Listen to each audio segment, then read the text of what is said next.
Patchwork Heart Ministry and Fiat Ministry Network present the Discover Your Mission series.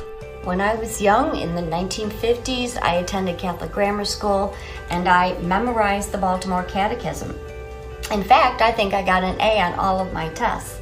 I faithfully attended Mass each week, not because I wanted to, but because I was afraid if I didn't, I would suffer eternal damnation. I followed all the rules. I followed my Catholic faith faithfully. But it wasn't until I became a wife and a mother and I began to try and pass my faith on to my children that I realized that everything I knew about Jesus was memorized doctrine. I can't even share with you how I was so wrote in my faith. And I was attending Mass, but I was not present. I was a good man, I was a good father, I was instilling the sacraments into my family. I was definitely not intentional. I was stuck wrote in my faith. But what kind of strength did he have? Jackie did not just have a strength of body or baseball skill. He had a strength inside of his spirit, a courageous meekness that empowered him to play the game. And I tell him what is going on with me, and he's like, oh, okay. And I'm like, no, I think this is like some sort of miracle, dude.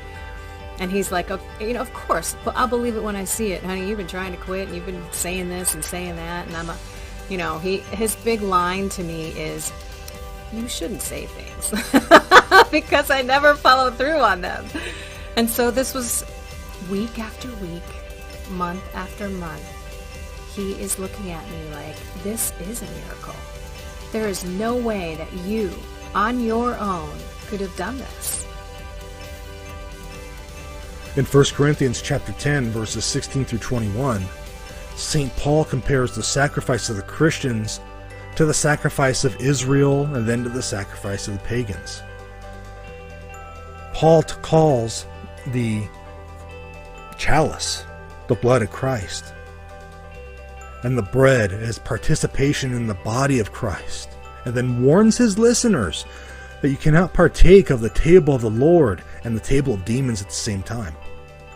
So in other words, you need to decide, what are you going to participate in? Are you going to participate in the historic Christian idea of the altar of sacrifice, which is in the Eucharist, or not?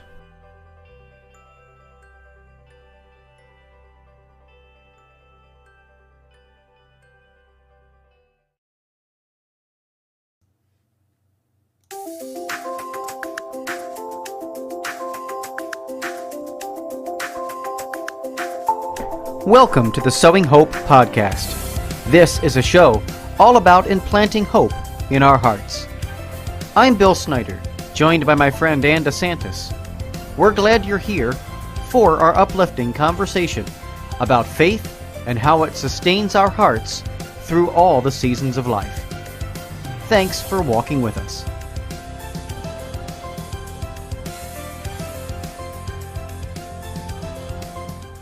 And good morning, or good evening, everybody, I should say. Welcome to the Sowing Hope podcast. Just woke up from a nap, which is the reason why it feels like it is morning here. But no, it is evening in Wisconsin, and we are just so blessed to be here on another beautiful day here in Wisconsin. So thank you all for joining us on the Sowing Hope podcast.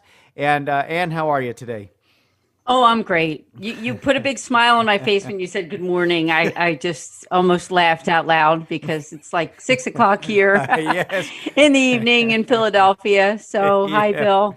Hi Yeah. to our guest, Brian. And I know that you'll announce Brian. Yeah, but we have a wonderful guest with us tonight. His name is Brian Caley. And Brian is a Catholic blogger. He is also the founder of the Behold Project, and the blog is thebeholdproject.com. And it's just a fascinating, it's probably one of the most amazing Catholic blogs out there in this blogosphere, I guess is the official term or whatever they call it. So, Brian, welcome to the program, and thank you so much for joining us on Sowing Hope. Oh, thanks for having me. Yeah, absolutely. We always like to get started with the journey of faith because on this program, because it just is kind of our staple and kind of what we do. So, if you wouldn't mind just sharing a little bit about your personal journey and walk with the Lord, and just share with us a little bit about that. Well, to start at the beginning, I was a cradle Catholic. My mom had a strong Catholic background. My father was don't quite remember what he was at this point, but it was definitely not practicing. So we had that growing up, went to Catholic school, went to Catholic church, etc. And then it was kind of a lukewarm sort of thing. It wasn't a super strong faith because we didn't go like as often as we should have. But something happened when I was in high school. My father passed away from a cerebral aneurysm when I was in freshman year, and I fell to the dark side of things. I was a pseudo-satanic, wearing black, listening to music. I blasphemed. I did all kinds of not nice things. It was not a nice place to be, but that's where I was at the time. But thankfully, eventually that faded away, and I became just a full-blown atheist when I joined the military after my senior year, and didn't have much of a practicing anything for a while.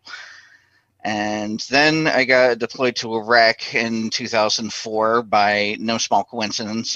But started to feel the pangs of the Lord out in the desert. Thinking that there were, maybe there is something to this.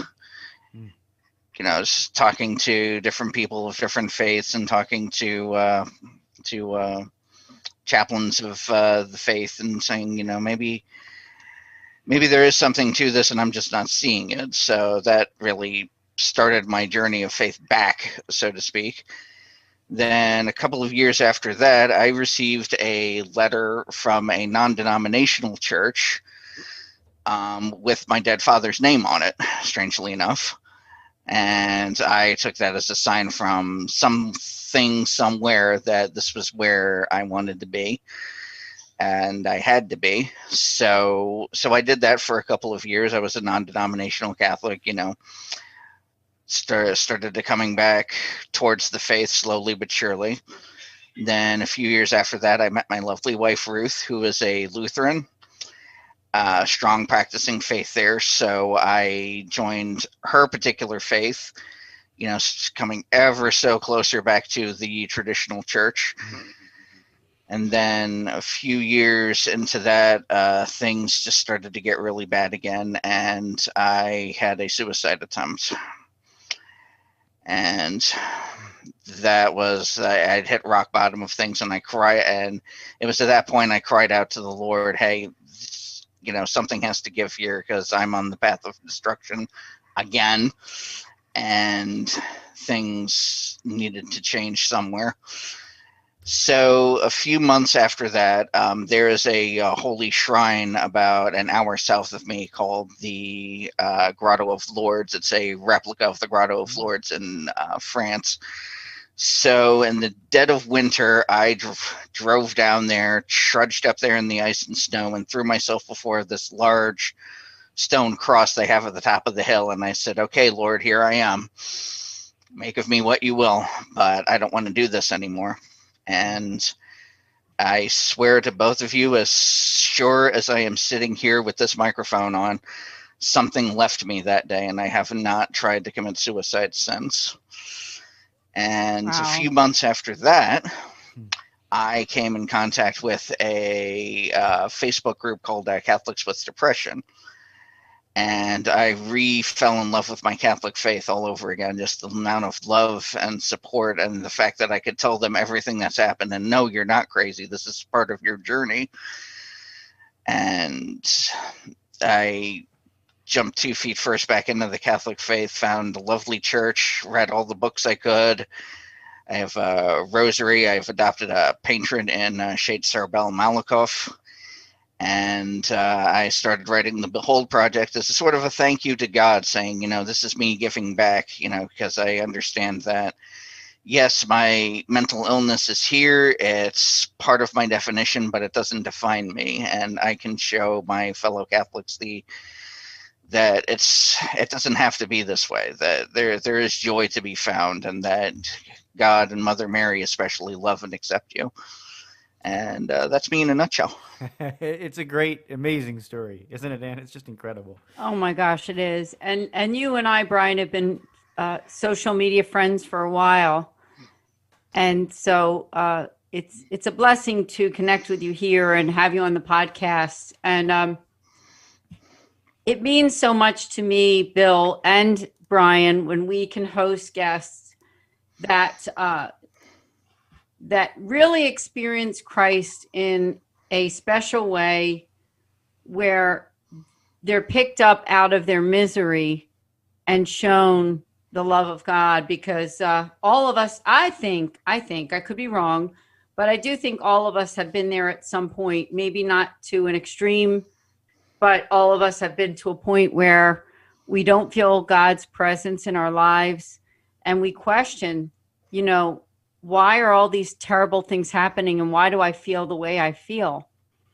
So it's just a wonderful thing for us to have you on this podcast, because we say we're sowing hope into broken hearts, and that's what Sowing Hope is all about. So thank you so much for being our guest, Brian. Oh, thanks again for having me. It's a real joyful thing to be able to share this from a point of view of saying, I've been there, done that, got the T-shirt, etc. Yeah, got the T-shirt. That's right. That's right. Yeah. So you said something at the beginning of your story where I think it's a big wake-up call to our culture and to all of us who have kids or people who are really in that dark place, that there is a decision to be made between evil and good. And I think when you were a teenager, you said that you got to that point where you were going on a path with the evil one. So maybe you could tell us about that, as far as like, how did that happen and how did you get out of it? Well, I fell in with the wrong crowd at the Catholic school that I went to, which you would think that would be a strange place to find people like that. But yeah, they're more prevalent than you may think. So it started really there, following in with the wrong crowd and just kind of aping what they were doing, listening to music that wasn't productive and thinking it was okay to blaspheme and rail against God and do not nice things and say not nice things. And that, yes, and evil is definitely existing. It is palpable, and nothing good can come of it. It was just the proverbial downward spiral, and it only had one exit, which would be either me in jail or me committing suicide. So yeah, that is definitely a choice that needs to be made for not just teenagers, but for all of us. That, yeah, evil is attractive. It looks good when you're in a certain mindset, but it's just not healthy for you or anyone in your circle. Yeah. It's so refreshing, to hear you kind of cut through the darkness like that.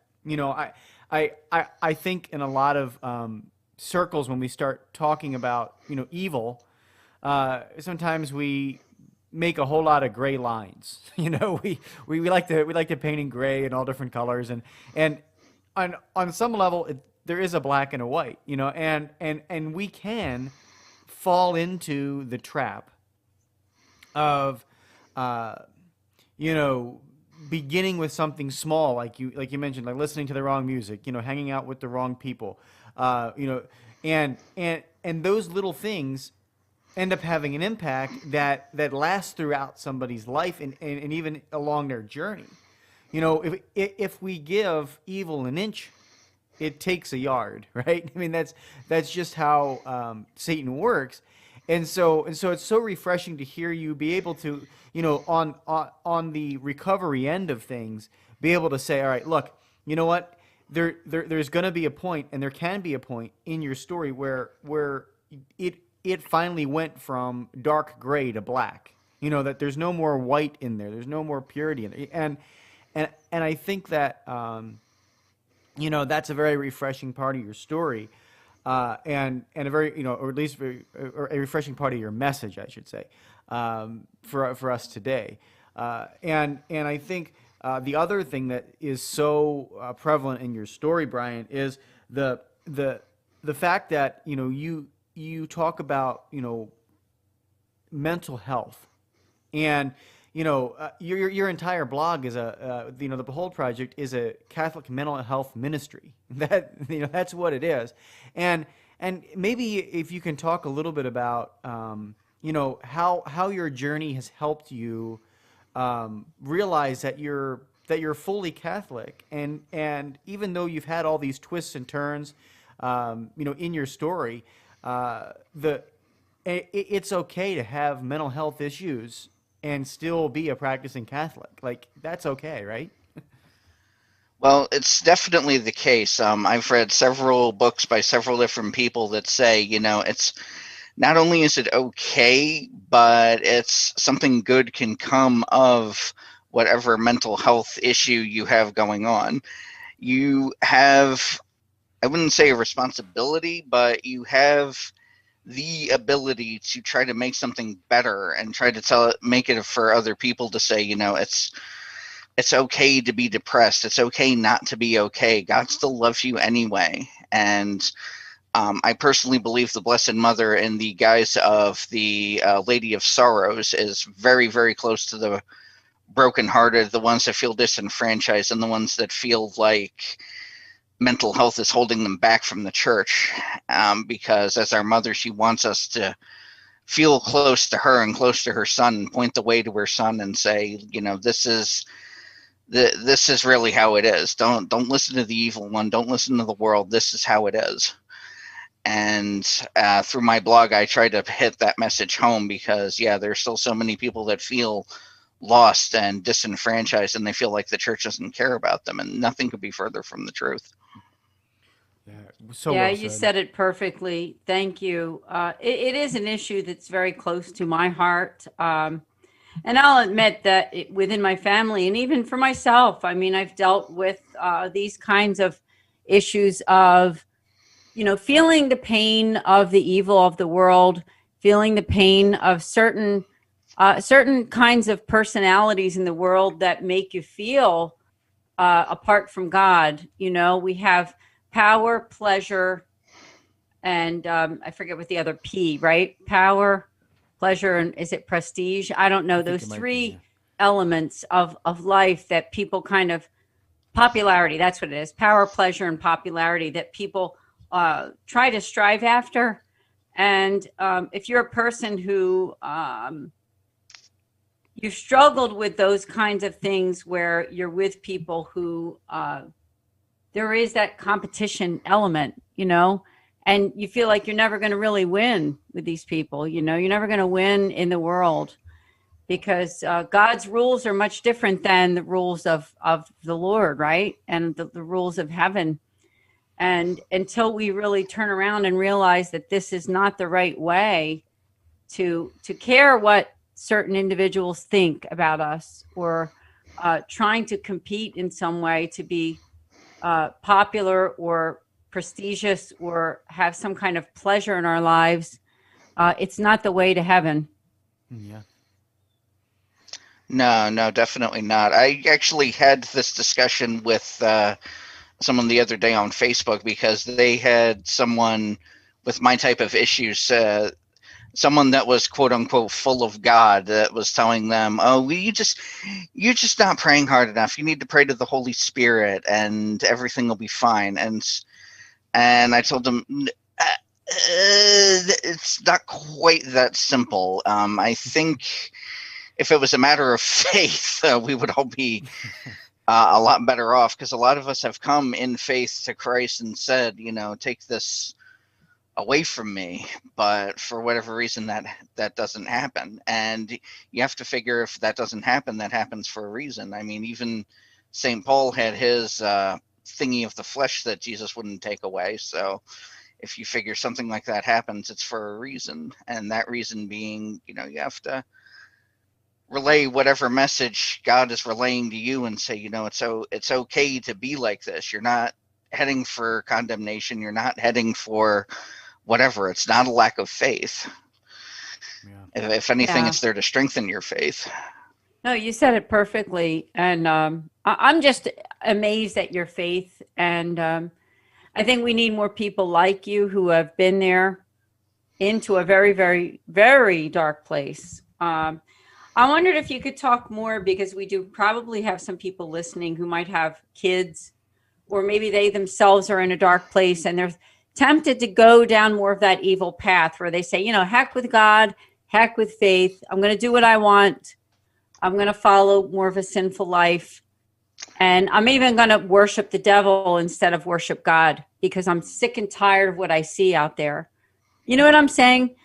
I know you understand. So if you could have some words of advice there, why is this happening with some young people and even with some older people who are headed down this path of destruction? What happens in their brain and in their spirit that makes them think, you know what, I'm just done. I'm done. Because evil by its nature is seductive and fits into what the world is offering. The evil says, you're right. The world is messed up. There's nothing you can do about it. You might as well just throw up your hands and say the hell with it. But that's not what we're called to do. If I could tell parents anything, it would be get involved with your kids. Know who they're talking to. Know what they're doing. Get involved with what it is. Culture their faith life, culture whatever it is, because you're going to be the influence that takes that away. If you can, by all means, try. If there's nothing else you can do but try. And if someone is listening to this that is feeling the grip of Satan and saying going down the same dark path that I was, I would say just, you have the strength to get away from it, and it's a lot better for you and everyone involved in your circle, and better for your soul on the other side of things. Just reject Satan and all his pomps and works. It's all smoke and mirrors. He doesn't care about you. He doesn't care about your family. He doesn't care about your happiness. He just wants to drag you down into the fire and ice that is hell, and it's just not a good thing for you or anybody involved. So just take that step today. If it's a small step, that's great. Just do something, because destruction's the only thing that awaits you, and it's not a good thing. Yeah, I love that line. I want to print it on a T-shirt. I wrote it down on my notes here. Satan doesn't care about you. What a great line. What a great line to say, because I think a lot of us think, this can be sin can be attractive, it can be fun, it can be those things on the surface, right? It can be that, but at the bottom line is he doesn't care about you, and he's got one thought in mind. He's got your destruction, and I absolutely love that. I'm glad it's so refreshing. Again, it's so refreshing to hear that. Come at it. It's wonderful to be able to hear that and know that, like, all right, in a world that has a lot of uncertainty and great and living with mental health issues, right? Living with diagnosable mental health issues, or diagnosed, I should say, mental health issues, that you can still choose in each moment and in each day, despite your weaknesses, despite your failings, despite the health issues that exist, you can still choose good. You can still choose holiness. You can still choose God in all of those circumstances. So, Brian, thank you for just painting some really nice lines that are drawn clear for people, because I think when but also compassionately. You have both of those things. You have the compassion, because you've understood, going through this, and understanding that the winding road is going to have ups and it's going to have a lot of downs, and those downs are sometimes what really make us stronger and able to see God more clearly, and also be able to help others up out of those pits. Yeah, very much so. And the pit is definitely a great way to describe it, because you will not know just how far down you are until you're actually up out of that and you look back at it and you go, wow, that was really me at one point. So I've done things I was not proud of. The first confession I went to after that was oh Lord. Yeah, I just let it all out and I said, yes, this is what I did. I'm not proud of it, but I need to confess it. And that's the wonderful thing, is that you cannot comprehend God's mercy for you. If you are willing to say, you know what, I reject these things and I want to come back, God's mercy is infinite. All you need to do is just reach out for it, and it's right there, and you can say, I feel much better. I confessed all that. I've been absolved from my sins. I'm going to go do my penance, whatever that may be, and can start on a different road of life. And that's a very important thing for your listeners, I think, to realize. Yeah, absolutely. Yeah, thank you so much. Honestly, you're helping me personally. I think we're all the time. I don't care how much faith somebody has. I don't care if they go to daily mass all the time or say the rosary. We're all tempted to sometimes give up and say, I prayed and nothing happened, right? Or why isn't God listening to me? So it can happen to the best of us. It really can. It not just teenagers, not just people who are on drugs or doing certain things that are really away from their faith, right? I mean, so I think it's a good wake-up call for all of us to say, evil exists, and there's going to be a temptation to give up. There's going to be a temptation to do things that are wrong. So I just commend you again, as Bill said, that you're able to talk about it and minister. So maybe just for us to become more educated on all of this, what's going on in the head of somebody who really is in an evil place?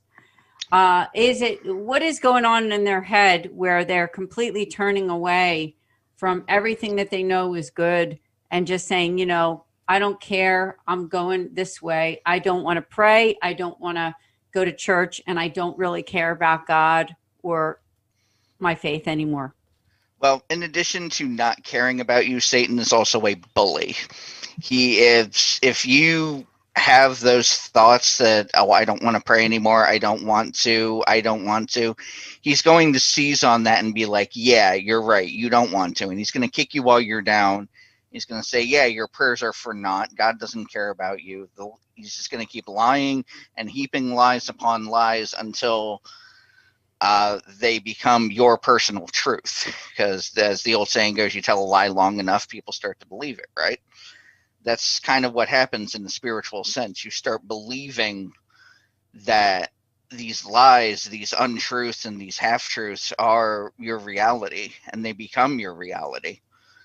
And at the time you don't see any other way out of it, because you look at believers and people that are practicing the faith, and you're like, yeah, been there, done that, and it's all for naught. You're going to end up like me someday, and blah blah blah. And it's like I said, it's just not a good place to be, and it comes from a place usually of hurt, usually a place of just hate of whatever reason, hurt from something. Satan is the biggest bully in the history of reality. He will seize on any little foothold that you have and just keep kicking at it until something happens. Yeah, no, that is so true. I got a question for you, because I think this is a place that leads people into evil. And you correct me if I'm wrong, but I know even for myself, when I've been tempted to say, why did you not answer that prayer? A lot of it has to do with something that happened where some kind of bully in our own lives. It could have been somebody else. It could be a relative, somebody at school, somebody you worked with. It could even be somebody in the church. I hate to say it. It could be one of our religious or clergy members who said or did something that really, put you back and think, why did that person say or do that to me? Like, they had no right to say that. They had no right to do that. Do you think that's a place that leads people into that evil place? I think it does, but maybe you can clarify. Oh, very much so. Unforgiveness is what you're looking to hit on there, and yeah, you cannot be a child of God, a person of God, if you're not willing to forgive. And I believe Satan will seize upon unforgiveness as well, because for like when my father passed away, I blamed God, and Satan seized upon that and said, "You're right. Don't forgive God for what he did." And that became my reality. And that was just, I couldn't see past that. It took me many, many years later to realize, well, your father was smoking, drinking more coffee than he should have. Of course, he was going to, he was taking very poor care of himself. Of course, something was going to happen. It was just a matter of time. God didn't take him that in the literal sense. And it's, yeah, unforgiveness is definitely something that can lead to that. I can't really speak to anybody I know personally that has that particular thing going on, but yeah, I would imagine that would be a huge, huge thing. You have to be able to forgive even the major slights of life. It might take time, might take energy, might be a because forgiveness is not an overnight thing. It's it's a process. But I would imagine that, yeah, that would definitely be the case. Good stuff. Brian, I kind of want to ask you as well about about your ministry because this this ministry you have, the Behold Project, which the blog and website, thebeholdproject.com, for people who are wanting to read it. It really, first of all, it just turned a year old, right? It's just a year old. Yeah, we just had a birthday on September 1st, so there was birthday cake. Yay! That's good. Yeah, That's so good. good. But it really is an amazing blog. I mean, I think it's one of the best blogs out there on the blogosphere, right? The Catholic blogosphere, and just talk with us a little bit about this ministry. And I mean, there's so many great articles, and there's some great resources, and just talk about the community. It really is a community for people to come and experience the love of God through those if you're suffering with a mental health issue. Well, the idea came to me a year and a couple of months ago while I was in Eucharistic adoration, strangely enough. I credit Mother Mary with giving me the name for it, because I'm not clever enough to come up with it myself. But it's but yeah, it was definitely me trying to give back to things and trying to give my particular message of peace, hope, love, etc. out to the world. Admittedly, I am not the most prolific writer. I still got a lot of work to do there, but I do my best. I have a team of writers and a team of cheerleaders in the background that are saying, yeah, this is good stuff. And yeah, we just anything in particular that we think can be helpful, even if it's something like something about like the miracle of Fatima that happened a couple of months ago. I wrote a nice piece about that.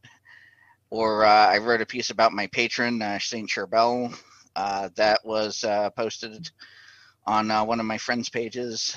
Yeah, pretty much anything that comes to mind that I think would be a good piece to write. I'm my harshest critic. I'm like, no, that's not a good idea. Nah, no. Oh, this is a good idea. And thankfully, I have my lovely wife Ruth's support. She's in the other room. She can't hear me, but she knows I love her to death, and I have her support. And I couldn't do it without her. So yeah, that's a beautiful thing too. Awesome. Yeah. I want to share just a little bit from your About Us page for people, if you don't mind. Just want to share a little bit. Please do, Yeah, Bill. go for it. From that, because I think people out there that are listening to this, the Holy Spirit makes divine appointments. So just if you're listening to this, just listen to a little bit of the what this is all about. So first of all, it says we're a growing group of Christians that have come to together to create a community. We'll be sharing blogs, testimonies, and anything else that can bring inspiration and hope to others. At the heart of our ministry is the goal of providing a voice to Christians suffering from mental health issues. And then it goes on to say, of course, that we do not provide professional resources. We are not an official support group, and none of the content presented here should be used to form a diagnosis. Only medical professional can do those things. But what's beautiful is that you're focusing on the inspiration and focusing on the brokenness, right? I missed that one line there. This community was founded on the premise that God loves you in your brokenness. He is always there to offer his peace and joy. Although this is a mainly Catholic Christian site, all are welcome here to share and express their opinions. And so that, this is such a beautiful ministry because you are really actually ministering through this work, through presenting the blogs and the testimonies and inspirational hope to others that you give. You're really doing ministry and entering into people's lives when they need it and where they need it most. Again, if you need professional help, everybody is going to tell you, including us, to get professional help. But man, we all need that food along the journey. We all need the food along the journey, and that's really what strikes me so beautifully about this blog. Oh, well, thanks very much. Yeah, but to hit on what you said earlier, yes, only a professional can make a mental health diagnosis. Please do not let anyone else tell you otherwise. If you need medication, take it as prescribed. If you need counseling or actual therapy, please go to it. Use every advantage that God has given you, because God has put those people at your beck and call, so to speak, for a reason. If you need it, go to it. I would be a much different person today if I did not have my therapist and my medication regimen. I probably wouldn't be able to sit here and talk to you rationally without it. So it's definitely want to stress that to your listeners.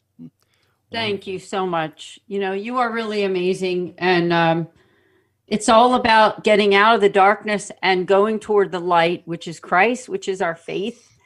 And it's so beautiful to hear that your Catholic faith has brought so much healing into your life. And then you're able to help other people. Because, I do say, just like I said kind of a little while ago, I do think all of us are faced with choices every single day about really believing that God is with us, really believing that he cares, really believing that goodness is better than evil, right?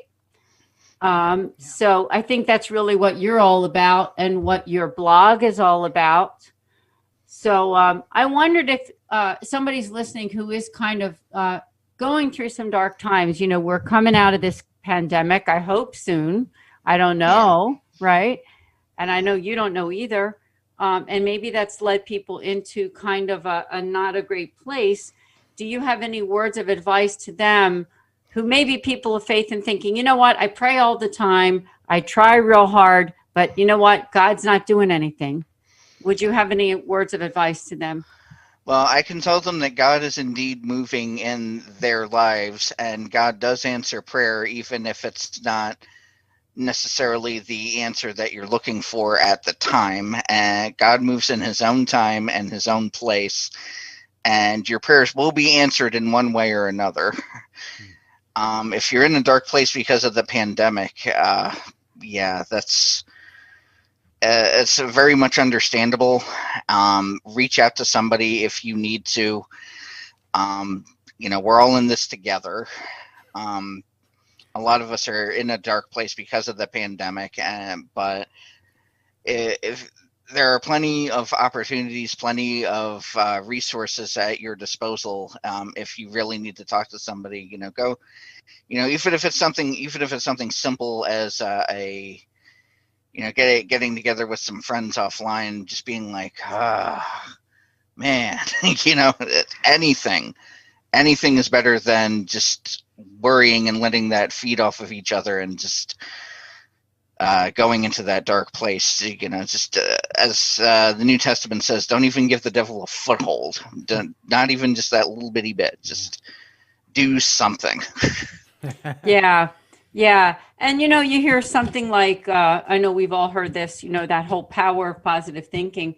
And, I do believe some of that is true. I mean, we have to look at sort of that positive side, look at the sunlight and believe in something good. But the question is, who is that good? What is that good? And that's where our faith really comes in. I think you probably agree with me there, Brian. I see you nodding your head Yeah. on our Zoom call here. Yeah, discernment is definitely important. Yeah, yeah. So how about for parents too? You got a kid who's a teenager and you see those signs of, like you said, of darkness. What would be those next steps to that parent who's trying to say, you know what, my kid doesn't have any faith, doesn't go to church, doesn't pray, and is hanging out with all these people who are really not a good influence? What's next? Personally, if I was in those shoes, I would go to a priest or spiritual director and get some advice, get some feedback first, and just try to intervene in the child's life. Try to be the light in their life, lead them away from all that. Try your best to say, I see this is a path you're going on. Can we talk about it? Where is this coming from? Try to understand the mindset, because like I said, it all starts up there with the, that is their reality, that this darkness they can't see past it or through it, and just try to see where things are coming from and try to see what you can do to dispel that particular mindset. Try to see what you can do to just break through that and say, if you're hurting, it's okay to hurt. If there's something you hate, let's talk about it. If there's something that I'm doing as a parent that's driving you away, let's talk about it. You have that, again, I don't want to say responsibility as a parent, but you have that ability to be the driving force in that child's life and say, this is, I have to do something about this, or something very bad is going to happen to my child. Yeah. So. Yeah, and what a beautiful way. Yeah, that's beautiful. So nice. So nicely said. And I think a lot of it that that maybe we go through in our lives too, I think, is asking questions. Verse and listening first, versus being very harsh or judgmental. I think that goes with anybody. And maybe Brian, you can talk about this too, because I know your wife Ruth has really helped you through many of the dark times you've had, and so for support people that are around you, right? Like you just know that you can't do it without them, and the importance of being able to even give back to them on the road to healing is also important too. But those support people, how important is it for those and for that to be recognized as well? It's darn near essential. Without, I tell people, because it's the absolute truth, without Ruth, I would be lost, because she can explain things to me in a way that I understand them, and she's very loving, she's very tender, but she's also very how to say this. She can also put her foot down and she say, no, this is bad behavior coming from you, and it's going to stop. And I need that. I need to be told, that you're regressing to something that I don't want to be married to, and this is where, not where we want to be. This is where we want to be. We talked about this, and I think. I can't say everybody needs that, because everybody's story and personality are different, but I think everybody needs that one person that's willing to level with you and say, you know what, this isn't the way it should be. You're better than this, for lack of a better term, and we're going to move past this. We're going to do better. We're going to move to a place where we want to be. Yeah, I love that. I love the fact that you said, yeah, it's tender, it's loving, all of that great stuff, but it's also somebody who's real honest and is able to put their foot down and speak to you in an honest way, because we all need that. I think, that's really what love is about. It's not just all the fun stuff and all the happy stuff. It's being able to be very honest with someone in a kind way, but being very honest. Because, let's face it, and I'm sure that you who have been down an evil path in your life, as many of us have, that holding on to our faith isn't always an easy thing. When we see certain things happening inside of us and outside of us, right? It's definitely a challenge. A challenge, yes. Yeah, I've had discussions on Facebook about this, that because I've had people ask me, how can you hold on to your faith when this is going on, and you talk to people that are not Christian, not believers, and you're friends with them. How can your faith hold through that? And my answer to them was, well, I've cultivated my faith, and I am at a place where, yes, I am a worthless sinner that's worthy of hell, but I have a Savior that says to me, I understand where you're coming from, but I've asked for you to come home, and you have, and you're doing what I'm asking you to do. And my job as a Catholic Christian is to not, because I had this discussion as well. We're not supposed to beat people over the head with the word by any means. We're supposed to cultivate that in the spirit of truth and love, and say, hey, if you want to talk about the faith, that's great. Because the angels in heaven throw a huge party whenever a sinner comes home, type thing. And I believe that with the fullness of my being. And one of these days, someone's going to take me up on my offer. That's great. Hey, tell us again, as we're like 10 minutes out from the end, somebody wants to read your blog. Again, repeat where they can find it. Yeah, it's at thebeholdproject.com. It's excuse me. Haven't written any entries in it lately, but it will be back sooner rather than later. Yeah, that's awesome. That's so great. So, here we are kind of coming out of this pandemic. What's going to be happening for you next? Anything in the works for the next few months or the next year that you have ideas about? Well, I actually had a seed that was planted in me over the course of the pandemic. There's a challenge going around on Facebook called the Denounce White Supremacy Challenge, that came out of the debate. I'm not going to touch that particular item with a 10-foot pole. This is not a political forum, but I had certain people that came on there and in the spirit of saying that they were full of God and just berating and being not nice to people and being uncharitable. And I said, well, something about this isn't right. So I am proposing a new challenge called the Swords to Plowshares Challenge. It is the promise not to beat people over the head with the good book, and instead to be talking about God in the spirit of love and truth, because that's what we're called to do, love one another. So I might be writing a few blog entries about that, because that's a subject I feel strongly about. Because I think if somebody told me back in the day that, oh, well, you can't come back out from what you're doing, you're going to hell, blah, I would be living a very different path than what I would be right now. Yeah. Wow. I mean, that's a great challenge. I mean, it's a great challenge for everybody to begin, looking at right now in their lives because, we have to have compassion. We have to have compassion and we have to have charity in everything we do. Complete charity and love in everything we do. And as you're right, taking a catechism or a Bible. I mean, we say this on the program all the time, Brian. This is not about throwing a catechism, at 100 miles an hour at you.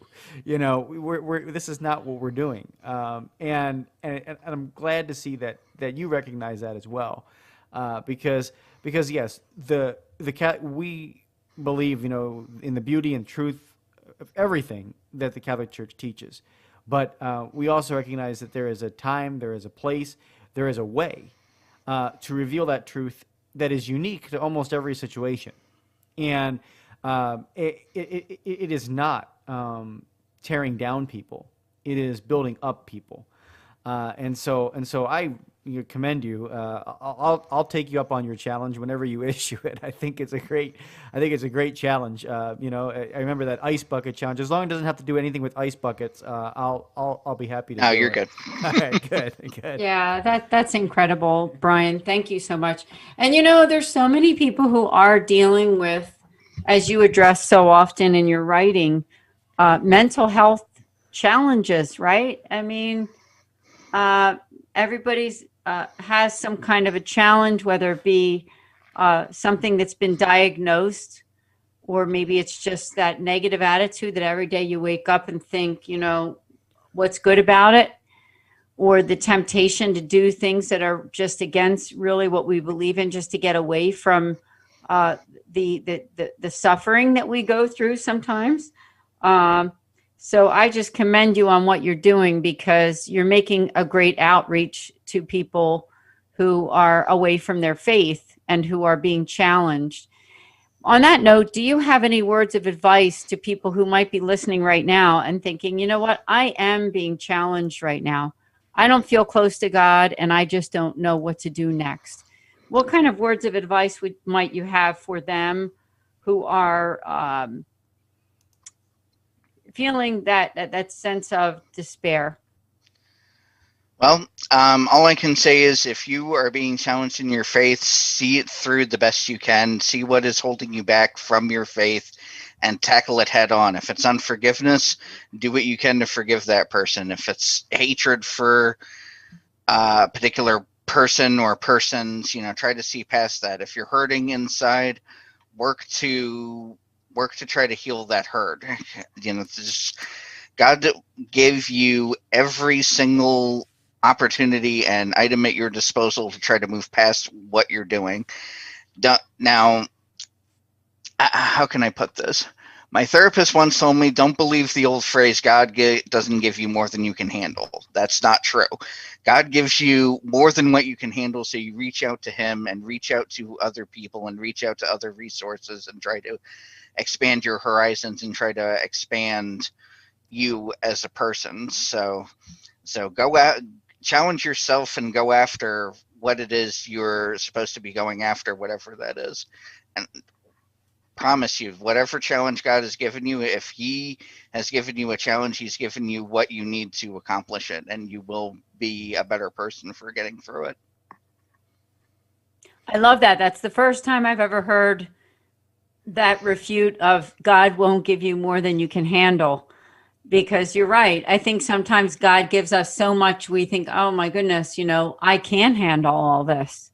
I just can't. And so it's a good way to think about it, that I think God helps us to realize that we need him. And don't be afraid to ask for help.